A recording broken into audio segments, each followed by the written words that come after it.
Salut tout le monde, aujourd'hui on va voir une autre application qui concerne le chapitre guidage en rotation. Comme produit support, on va avoir le galet tendeur. Pour la figure A, on a un moteur et un récepteur. Donc la transmission de mouvement est faite entre moteur et récepteur grâce à un système poulie-courroie. La poulie motrice, elle est liée au moteur et la poulie réceptrice liée au récepteur. Donc, on a utilisé le galet tendeur pour permettre d'augmenter la tension du courroie.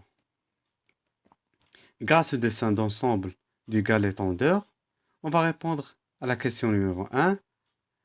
La question numéro 1, ils nous ont donné le repère des pièces. On doit donner la fonction et le nom de chaque pièce.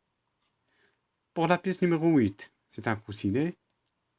Sa fonction, c'est faciliter le guidage en rotation de 7 par rapport à 6. Pièce numéro 10, vis H, c'est un vis à tête hexagonale. Sa fonction, avec 9, réaliser l'arrêt en translation de 7 par rapport à 9. 11, rondelle grower, c'est une rondelle frein, c'est pour le freinage de la vis 10. Et 12, c'est un ergot. Un petit rappel concernant l'ergot. L'ergot est un petit élément de pièce. On s'est généralement destiné à assurer un arrêt en rotation. Donc sa fonction ici, c'est éliminer la rotation entre 5 et 6. La pièce numéro 14, c'est un écrou H. Sa fonction, c'est réaliser l'assemblage de 5 par rapport à 6. 15, c'est un contre-écrou. Donc, c'est un écrou aussi, mais on l'appelle contre-écrou parce qu'il réalise le freinage de l'écrou 14. Donc, sa fonction, c'est freiner l'écrou 14. La pièce numéro 16, c'est un goujon. Le goujon permet l'assemblage de 2 par rapport à 1. 17, écrou H. Réaliser l'assemblage de 1 par rapport à 2. 18, c'est une rondelle plate. Sa fonction, c'est augmenter la surface d'appui pour réduire la pression de serrage. Question numéro 2. Complétez le tableau suivant. C'est un tableau des liaisons. Donc, la liaison entre 5 et 6. Donc, 5, c'est le corps.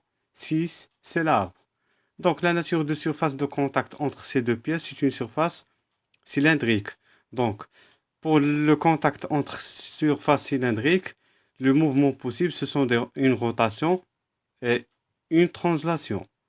Donc, la rotation est supprimée par l'ergot repère numéro 12 et la translation est supprimée par l'écrou H repère 14 et le contre-écrou repère 15.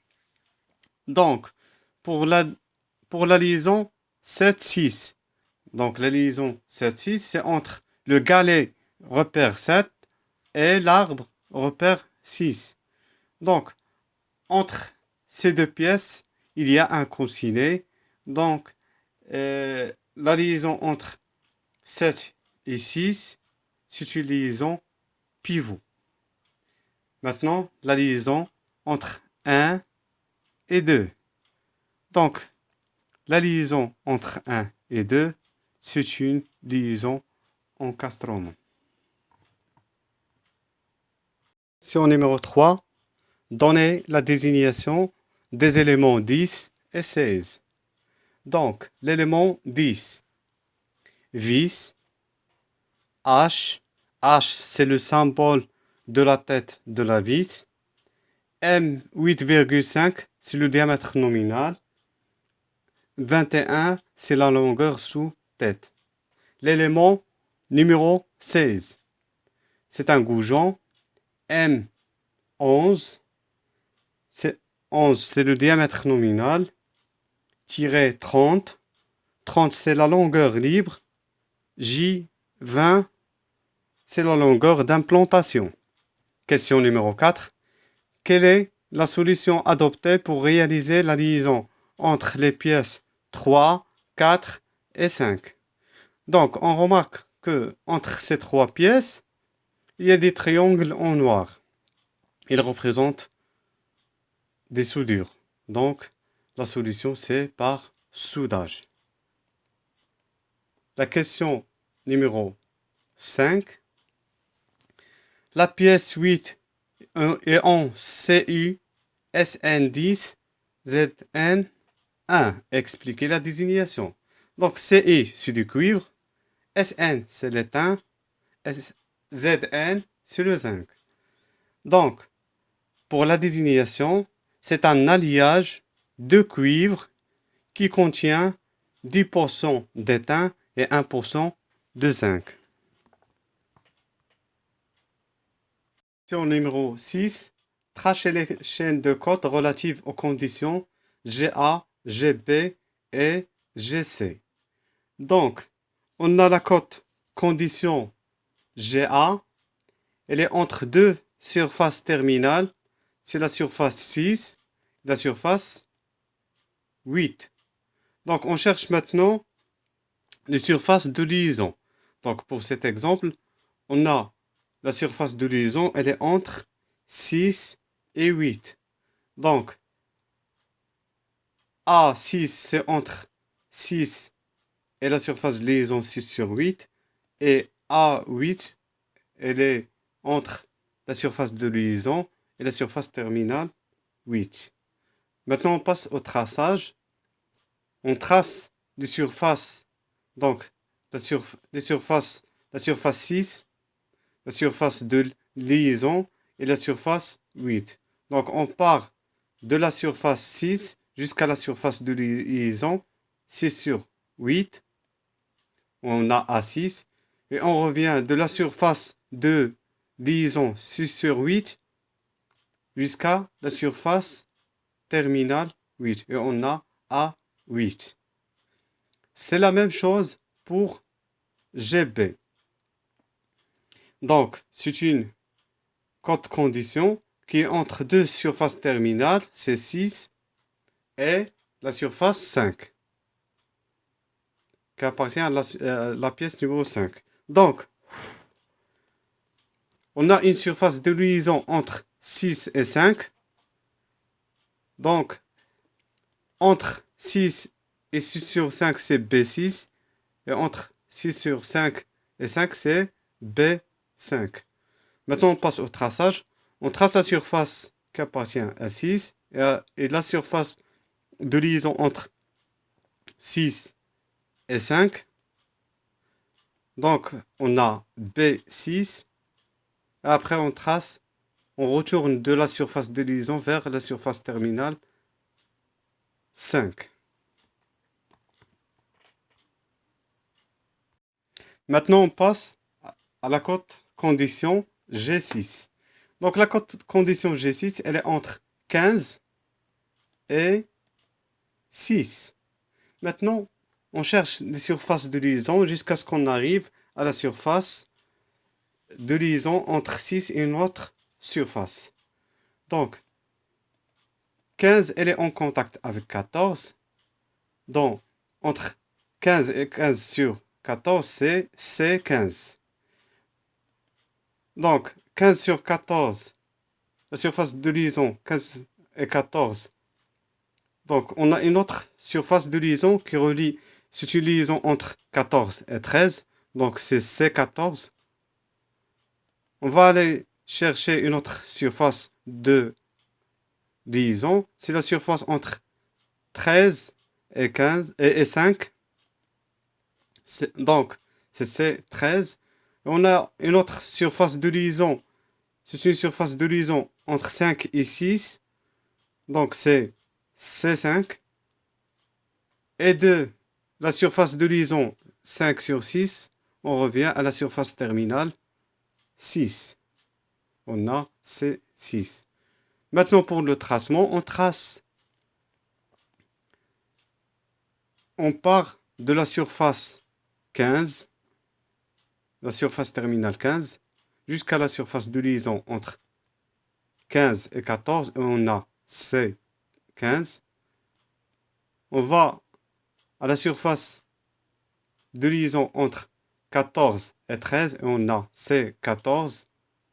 On continue jusqu'à la surface de liaison entre 13 et 5.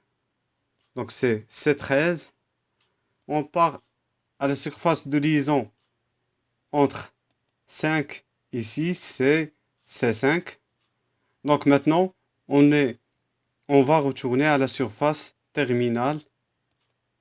C'est la surface de 6. Donc, entre 5 sur 6 et 6, on a la cote C6. Question numéro 7. Donnez l'expression de la cote condition JC. Donc, pour déterminer la cote JC, on doit déterminer les cotes qui ont le même sens que la condition et les cotes qui ont le sens opposé. Donc, pour la cote C6, elle a le même sens que la cote condition. Et les autres cotes, C15, C14, C13 et C5, ils ont un sens opposé. Donc, on dit que GC et C6 sont positifs et ceux qui ont le sens opposé sont négatifs. En appliquant la règle que la cote condition est égale aux positives moins les négatives, on obtient GC est égal C6 moins C15 plus C14 plus C13 plus C5. Donc, maintenant, lorsque la condition est maximale, ceux qui ont le même sens sont maximales et les autres qui ont le sens opposé sont mini. Donc, on obtient la relation GC max est égal C6 max moins C15 mini plus C14 mini plus C13 mini plus C5 mini. C'est la même chose pour calculer GC mini. Donc, lorsque la condition est mini, C6 est aussi mini et les autres qui ont le sens opposé sont maxi. Donc, on obtient la relation suivante. JC mini est égal C6 mini moins C15 maxi plus C14 maxi plus C13 maxi plus C5 maxi. Question 8a. Complétez les schémas suivants en donnant les différentes solutions possibles pour les arrêts en translation des bagues de ces roulements par rapport à l'arbre 6 et au corps 5. Donc, on a 3 solutions possibles. La question 8b. Donnez la signification de chaque terme de la désignation suivante. Diamètre 25, BC 02 et E. Donc, diamètre 25, c'est le diamètre de l'arbre. BC, c'est le type de roulement à une rangée de billes à contact radial. 02, c'est la série des dimensions. E, protection d'un seul côté par joint. Question numéro 9. Donnez la désignation de l'élément 9. Donc, pour l'élément 9, c'est un vis H. Donc, c'est un vis H. H, c'est le symbole de la tête. 8, c'est le diamètre nominal. Et 20, c'est la longueur sous tête. Grand 4, travail graphique. Donc, complétez le montage du roulement 20 et 21 en assurant des arrêts en translation de leur bague par rapport à l'arbre 6 et au corps 5. Donc, en premier temps, on va réaliser un épaulement sur l'arbre 6 pour créer un obstacle à gauche de la bague intérieure du roulement 20. Après, à droite du roulement 20 et à gauche du roulement 21, on va mettre une autre toise. Donc, pour bloquer axialement les bagues intérieures, on utilise un écrou à encoche et une rondelle frein à droite de la bague intérieure du roulement 21. On complète le dessin du galet. Après, on exploite le corps 5 pour créer des obstacles. Un obstacle à droite de la bague extérieure du roulement 20 et un obstacle à gauche du roulement de la bague extérieure du roulement 21. Juste une remarque à la fin, il faut, lorsque vous complétez un montage, il faut toujours penser ou avoir un montage démontable. Merci de votre attention.